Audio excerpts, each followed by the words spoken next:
Somewhere in your neighborhood today, in the next few hours, a bird is going to fly directly into a pane of glass at full speed.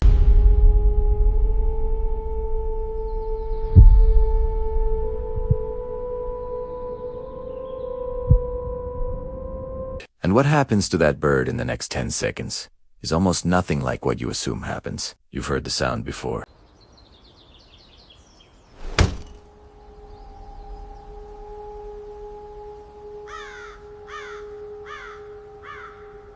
That sharp, hollow thud against a window.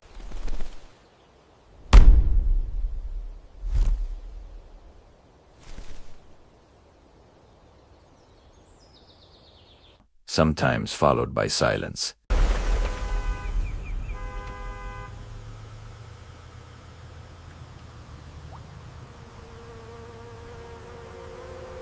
Sometimes followed by a bird shaking itself off a moment later and flying away, looking to you completely fine.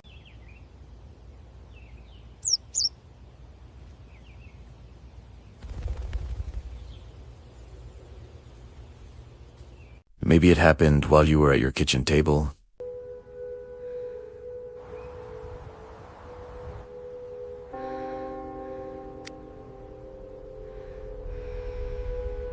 Or in the middle of a phone call, and you walked over, looked out, saw a small shape on the patio stones below the glass, and waited to see what would happen next. Go on, little guy. I'm so glad you're okay. There he goes. Almost everyone who has ever heard that sound has told themselves the same comforting story. It got stunned. It recovered. It flew off. It's fine. Nothing to worry about.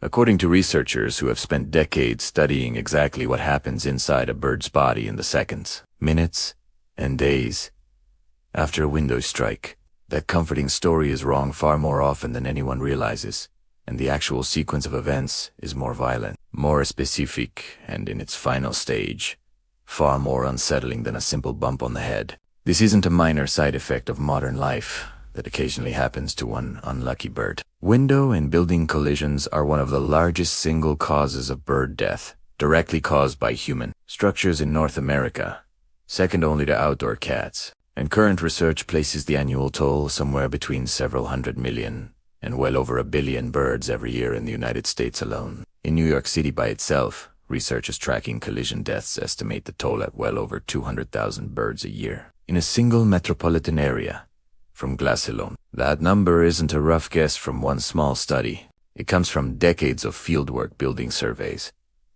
and rehabilitation records compiled largely by one scientist who has made this exact moment, the collision itself, his life's work. And it matters at a scale far beyond any single building, because North America's bird populations are already under serious strain. A widely cited 2019 analysis published in the journal Science estimated that the continent has lost nearly 3 billion birds since 1970, across nearly every common, familiar species, not just rare or endangered ones. Window strikes alone don't explain that decline. Habitat loss and a long list of other pressures share the blame. But a hazard capable of killing 1 billion birds a year, silently, one window at a time, in a population already losing ground, is not a minor footnote to that larger story. It's one of the few causes on that list that happens almost entirely inside places people already live and work, which makes it one of the few causes an ordinary person can actually do something about. Welcome back to Wingvale.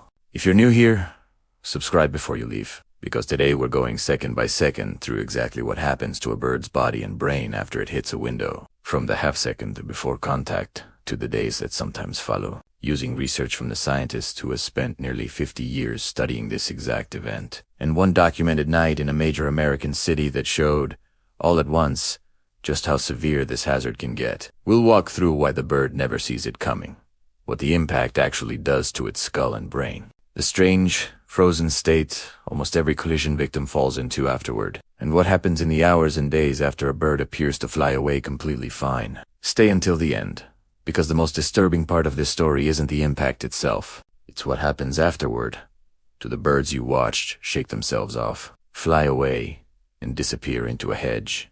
The ones you assumed, with real relief, were fine. Let's start at the moment before impact, because the most important part of this story isn't what happens after the bird hits the glass. It's why the bird never tried to stop. To a bird flying at full speed toward a window, that window does not register as a solid object at all. Daniel Clem, an ornithologist at Muhlenberg College who has studied bird window collisions since the 1970s, has spent his career documenting one simple, devastating fact. Birds behave as though sheet glass is invisible. A window doesn't look like a barrier to a bird's visual system. It looks like more open air, more sky to fly through. Or worse, it looks like an actual tree or patch of open habitat, because the glass is reflecting the clouds, the canopy, or the garden behind the bird rather than showing what's actually on the other side of the pane. There is no evolutionary instinct that prepares a bird for a transparent, reflective solid surface, because nothing resembling glass has existed in the natural world. For the hundreds of millions of years bird vision has been evolving. Every other hazard a bird's brain is wired to recognize: a hawk's silhouette, a snake's movement, the edge of a cliff, has existed for long enough that natural selection has had time to build a response to it. Glacis, on an evolutionary timescale. Brand new, barely a few hundred years old in any form a bird might encounter outdoors, and only common on a mass scale for less than a century. No bird alive today has inherited so much as a flicker of instinctive caution around it, because there has never been enough time, and never enough death, in evolutionary terms, to build one. A cardinal approaching a window at full speed, somewhere between 15 and 30 miles an hour, depending on the species and the situation, is not slowing down, not banking away, not bracing for impact, because as far as its brain can tell, there is nothing there to brace for. The collision, when it happens at full uninterrupted flight speed, which is the single detail that makes everything that follows so much worse than people assume. This particular vulnerability becomes most dangerous and most visible all at once, during the night, when the overwhelming majority of songbirds make their long migratory flights. Migrating at night allows birds to navigate using the stars and avoid daytime predators,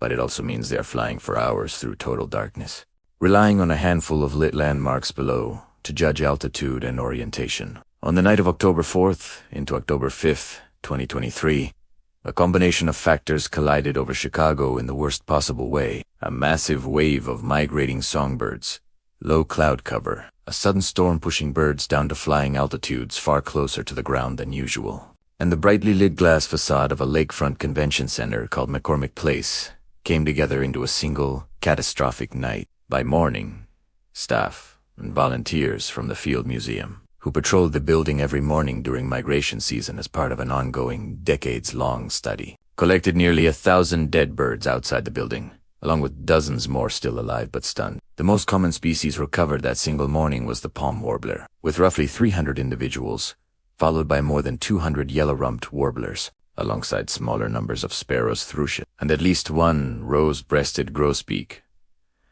That, under ordinary circumstances, would have spent that coming winter in the foothills of South America. The researcher who has walked that same building's perimeter most mornings for around 40 years, collecting collision victims as part of his long-running survey, called it the worst night he had ever documented, by a wide margin. His previous worst single night, across 4 decades of monitoring, had been around 200 birds. This was nearly 5 times that, all at one building, in one night, because the lit windows reflecting the night sky and the surrounding habitat gave a few 100,000 exhausted, disoriented, migrating birds nowhere safe to land. For a researcher who had spent 4 decades expecting to find, at most, a few dozen birds on any given morning, the scale of what was waiting for him at sunrise was something he later described as simply unprecedented. A single night that didn't resemble anything in his own collected data from the 39 years before it. That single night is an extreme case, but it illustrates, in concentrated form, exactly what's happening in miniature outside your own house every single day. The bird doesn't see a barrier. It sees what looks like continued open space, or a continuation of the sky and the trees it's already flying through, and it commits to that flight path at full speed, with no hesitation and no attempt to slow down, because nothing in its visual experience has told it to. Certain ordinary features of an average house make this far more likely than people expect. A bird feeder placed within a few feet of a window dramatically increases collision risk, not because the feeder itself is dangerous, but because it puts birds into fast, panicked flight directly toward the glass behind it the instant a hawk's shadow crosses the yard or a cat appears at the fence line. Corner windows and sunrooms. The architectural features homeowners often choose specifically because they offer an unobstructed view of the garden are disproportionately dangerous for exactly the same reason they're appealing to people.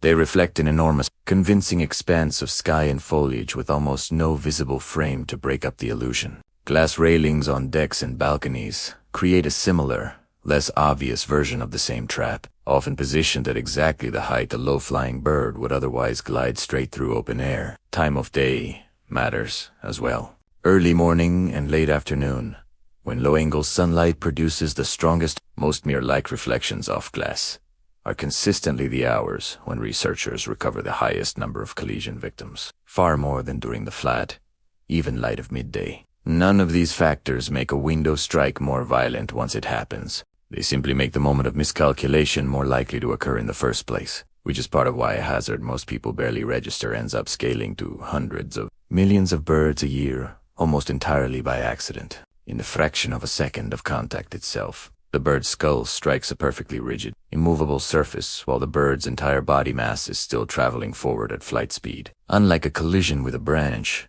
which can flex and give slightly, or tigeroned, which a falling bird can sometimes brace against with its wings, a sheet of glass does not yield at all. All of the bird's forward momentum has to be absorbed somewhere in an instant, and most of it is absorbed by the head and the thin bones of the skull. Researchers who have studied collision injuries in detail, examining birds brought into wildlife rehabilitation centers and birds found dead beneath windows, have documented a consistent and specific pattern of trauma. In one detailed post-mortem analysis of collision victims, skull hemorrhage was present in roughly 3 out of every 4 birds examined, and bruising or bleeding directly on the brain tissue itself, what's clinically called an encephalic contusion, was found in close to 2 out of every 3. Bleeding inside the body cavity itself, separate from the head injury entirely, showed up in roughly 2 out of every 5 birds examined. Evidence that the force of impact isn't just concentrated in the skull, but travels through the entire body on contact.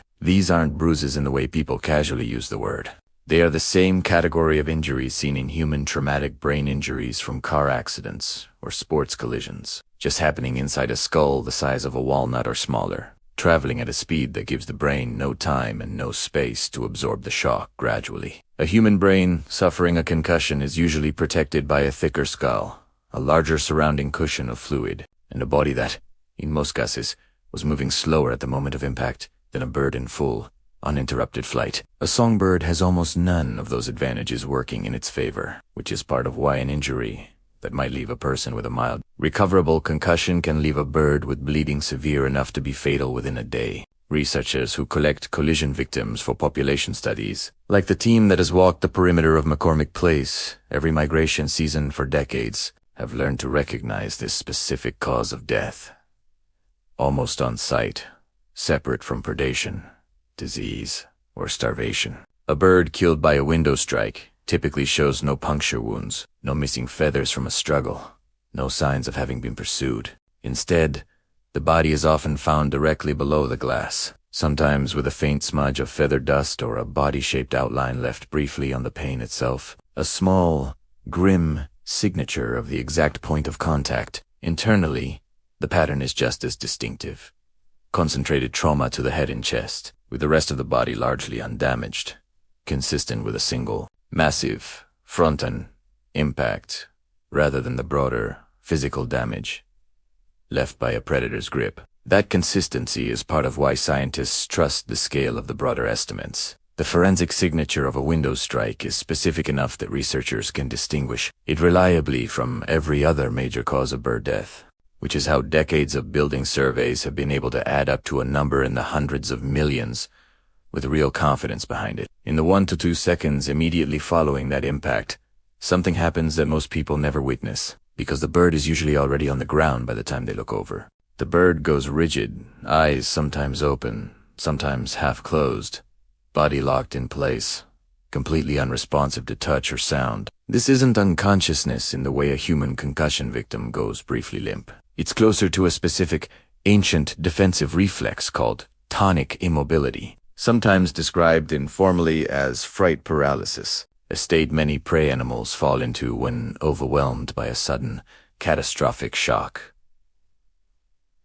To the nervous system, the same basic reflex shows up across a surprisingly wide range of animals entirely unrelated to birds. A possum playing dead when cornered, a chicken going limp when flipped onto its back and held still, certain species of shark going rigid when turned upside down, are all variations of the same ancient circuit shutting active behavior down in the face of overwhelming threat. In the wild, tonic immobility most often shows up when a predator has a bird in its grip, the bird's body essentially shutting down active resistance, because in that situation, going still can occasionally cause a predator to loosen its hold, the one narrow chance of escape left available. A window strike triggers the exact same shutdown response, even though there is no predator anywhere nearby, because the trauma to the brain and the body is severe enough that the same emergency circuitry fires, regardless of the actual cause, for those 1 or 2 seconds, and sometimes considerably longer. The bird on the ground beneath your window is not simply stunned in the casual sense of the word.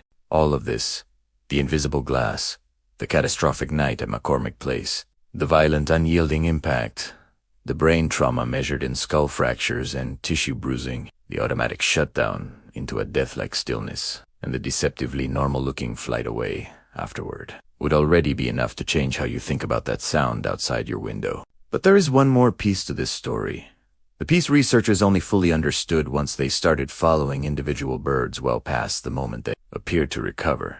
And what they found is the reason this particular event gets studied as seriously as it does. A study published in the journal PLOS One, led by researchers including Dustin Partridge, who directs conservation and science work for a bird conservation organization in New York City, analyzed records from more than 3,000 individual collision victims gathered from wildlife rehabilitators across the northeastern United States. The goal was simple: track what actually happened to birds after they were brought in for care. Rather than assuming a bird that survived the initial impact and made it to a rehabilitation center was already past the worst of it, what the researchers found was that a clear majority of the birds in the study who eventually died from their injuries did not die immediately. They died after at least a full day had passed, some considerably longer, from internal injuries that were not visible or obvious at the moment of the strike itself. The same category of injury, internal bleeding around the brain and within the body cavity, that the post-mortem studies had already documented in birds found dead at the scene.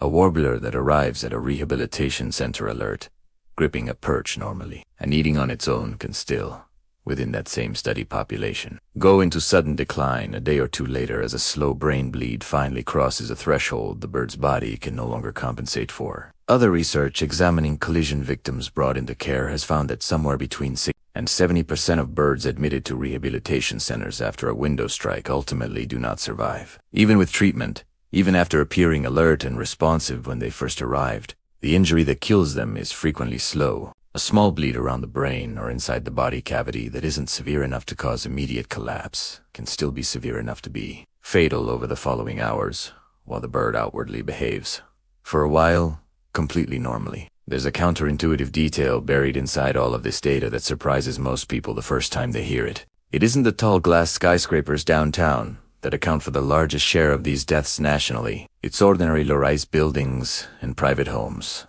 the exact kind of house most people live in, that cause the majority of collisions across the country. Simply because there are so many millions more of them than there are skyscrapers, each one with its own ordinary backyard windows quietly reflecting the same sky and the same trees that fooled the warblers at McCormick Place. Its nervous system has made an automatic, total decision to stop. And that decision has nothing to do with whether the underlying injury is mild or severe. Researchers who study tonic immobility in birds have found that the duration of the freeze itself can actually correlate with the severity of the perceived threat or trauma, meaning a longer stillness on the ground isn't necessarily a worse sign in itself. But it does reflect just how completely the nervous system has been overwhelmed in that instant. A bird can lie in this state for several minutes, fully alive, fully capable of eventually walking and flying again, while looking to any observer standing over it, indistinguishable from a corpse. Then comes the part almost everyone actually sees: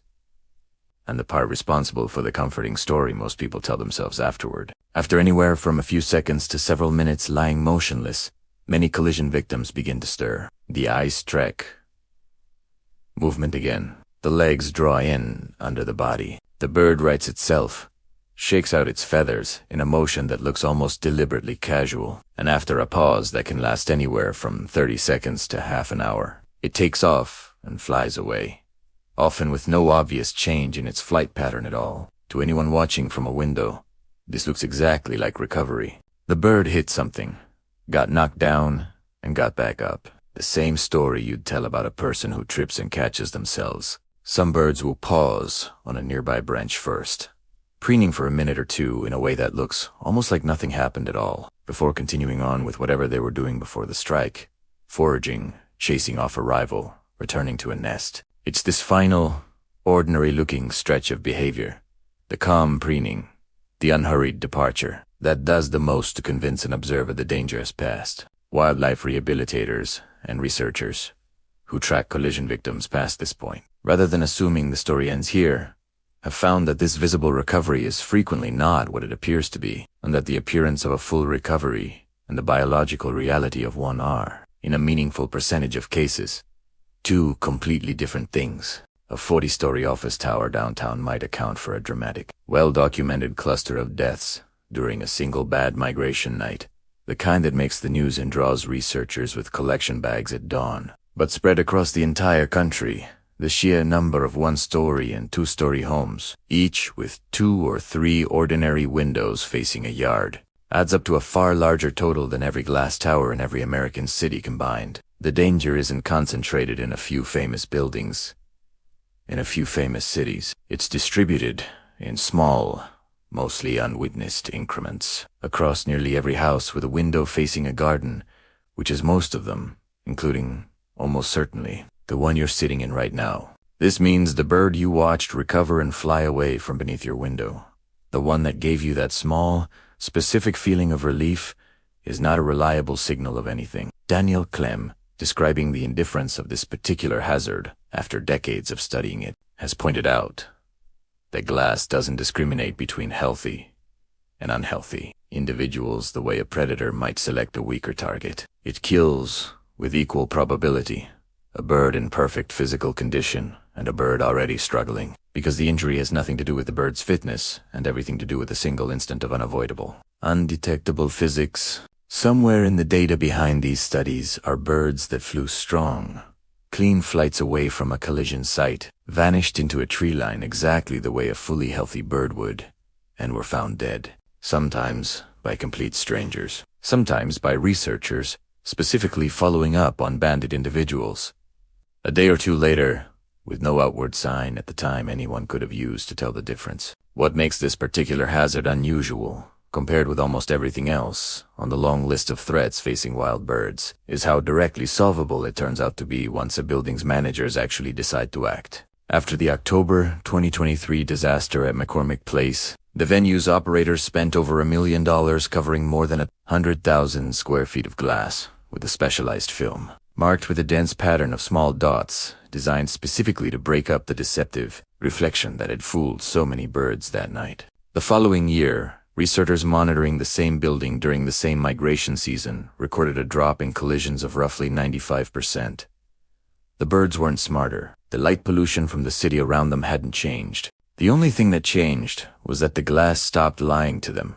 And once it did, nearly all of the deaths stopped with it. It's a strange kind of proof, buried in the data, that almost everything described in this video, the invisible glass, the catastrophic impacts, the hidden internal injuries that surface days later, traces back to one single, fixable design flaw in how humans build the spaces birds fly past every day. So somewhere in your neighborhood, possibly today, a bird is going to fly at full uninterrupted speed into a window it could not perceive as a barrier at all, absorb an impact violent enough to bruise the tissue of its brain, lock into a stillness that looks, for a few unbearable seconds, exactly like death, and then get up, shake itself off, and fly away, looking completely fine. You will hear the thud. You will look over, and if you see it fly off afterward, you will feel the same small relief almost everyone feels in that moment. The same relief that researchers say is, statistically, very often misplaced. What the research makes clear, from the post-mortem statistics, to the 3,000 tracked rehabilitation cases, to a single catastrophic night outside a building on Lake Michigan, is that the story doesn't reliably end there. A meaningful number of the birds people watch recover from window strikes every single day are not, in fact, recovering at all. They're simply taking longer than expected to show what already happened to them in that one unyielding instant against the glass, somewhere out of sight, hours or days after you'd already stopped thinking about it, gone back to your phone call, your kitchen table, the rest of your ordinary afternoon, with no idea that the small relief you felt watching it fly away was, for a meaningful number of birds in that exact situation, the last good news anyone would ever get about what happened to them. Tell me in the comments, have you ever seen a bird hit a window and watched it fly away afterward? I want to hear what you saw. I read everyone. I'll see you in the next one.